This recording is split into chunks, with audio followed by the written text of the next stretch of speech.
day, because that's supposed to be quite healthy for us.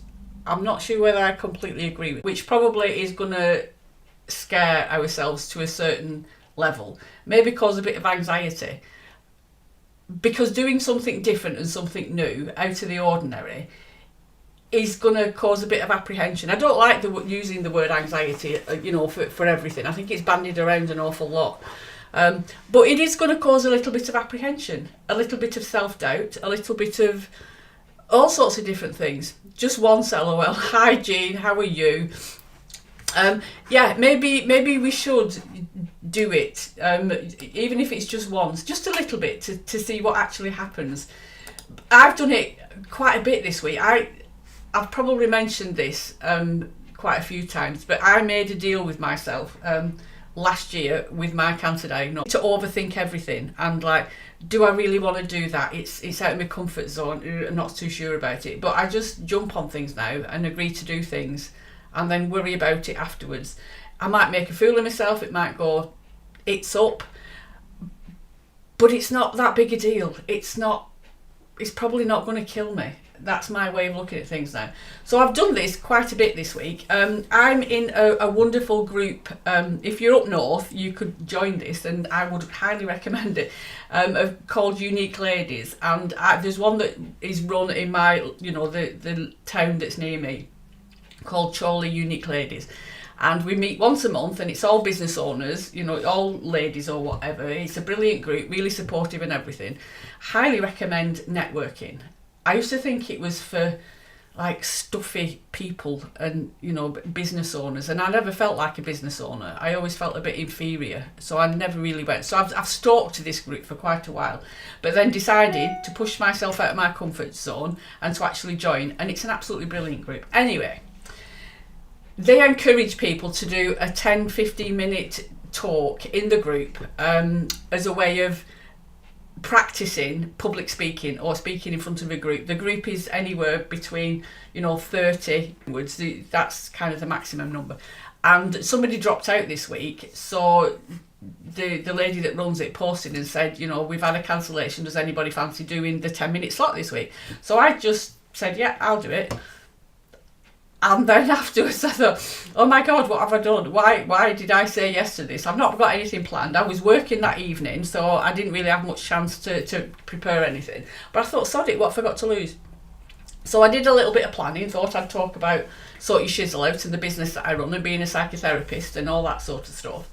And went to bed, got up in the morning and came up with this really wacky idea that I wasn't going to do it on that, and I was going to talk a little bit more about my journey and using it as a bit of awareness around ovarian cancer.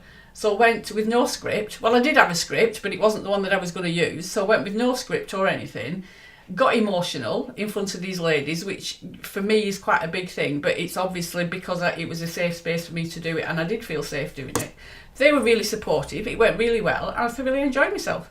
So I want to encourage people to step out of their comfort zone and do something a little bit different. The other thing that I'm doing with that group at the end of April is we're going down to London, a group of us.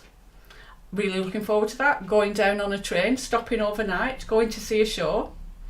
Not sure what's going on with me, but everything's changing and I'm quite enjoying it. So that's what the title of this little live was, about how we can push ourselves out of our comfort zone and do something a little bit different. Something that maybe we haven't tried before. And I want to encourage you to do it. And if you do it, post on the page and in the group and let me know how it goes. What it was that you did that was different, how you felt about it. Once you've done it, how we all feel is different. Because like I say, you're going to be apprehensive when you do it. Be prepared.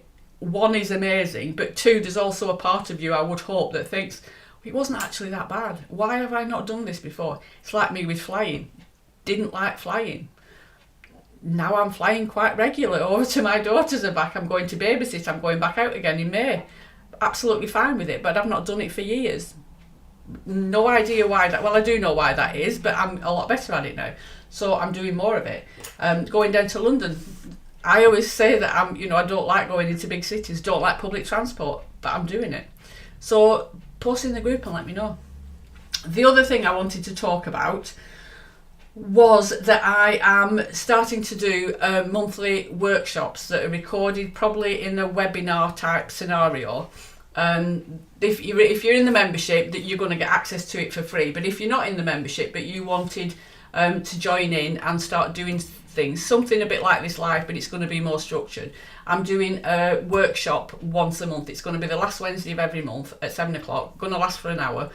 If you sign up for it, you'll get the recording, so don't worry about whether you can make it or not. It's going to cost £10, and it'll be a different topic every week. And the one for March is on I'm checking my calendar when I'm doing it. It's on the 28th of March at 7 o'clock UK time, and it's going to be on communication in relationships. And when I say relationships, I'm not necessarily talking about, husbands and wives and partners and things like that. It could be work colleagues, it could be your children, it could be anything.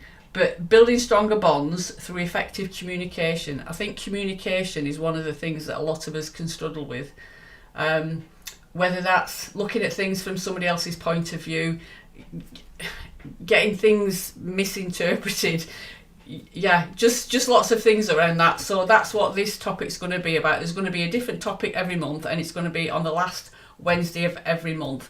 I'll put a link up underneath this because you just need to buy a ticket, and then you'll get a link to join it, and everything will be hunky-dory. So you'll be hearing me talking about that.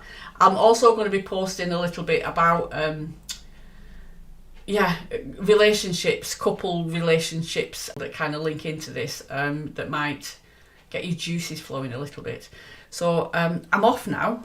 It was just a quickie. I don't think there's anything else but I'm going to record the workshop every week for the membership. I do a little workshop, and this week we decided that we were going to do it on forgiveness. So I'm just about to go and record that so that I can put it up in the group. They get a little workbook to work through with questions and things like that, and a bit of a video and a bit of a presentation.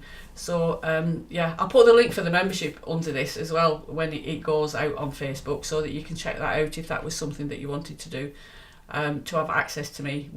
I do a workshop once a week in there, and we also do a live Zoom on a Sunday at 7 o'clock, which is quite nice, just at the end of the week before we start a new week. You can talk about anything. We're quite open, and it's very supportive, the group in there. So yeah. Okie dokie, I shall see you all at the same time next week. Have a fantastic week, and try and push yourself out of your comfort zone and post it. Let me know how you get on, and I'll keep letting you know how I get on. Need to tell you as well, I'm not sure if you've seen my posts going up talking about pushing yourself out of your comfort zone. Had my oncologist on Monday, and it's all good. Cancer free, don't need to go back for 3 months now, and just having a blood test and everything to see whether my markers are up or not. So absolutely over the moon about that. Going from stage 4 cancer diagnosis, starting my treatment on the 14th of April last year, and cancer free, it's not there. Hair's growing. I'm debating doing something with it. I'm definitely going to keep it short. I'm not going to grow it long again, but I don't know whether to have it cut and leave it long on top, or whether to bleach it and go weird and wonderful and grow all disgracefully. Have you seen how grey I'm getting? It's not very good, is it? Answers on a postcard. What shall I do with my hair now that it started to grow? It's getting all very exciting. Okie dokie, I shall speak to you all very soon. Take care. Bye.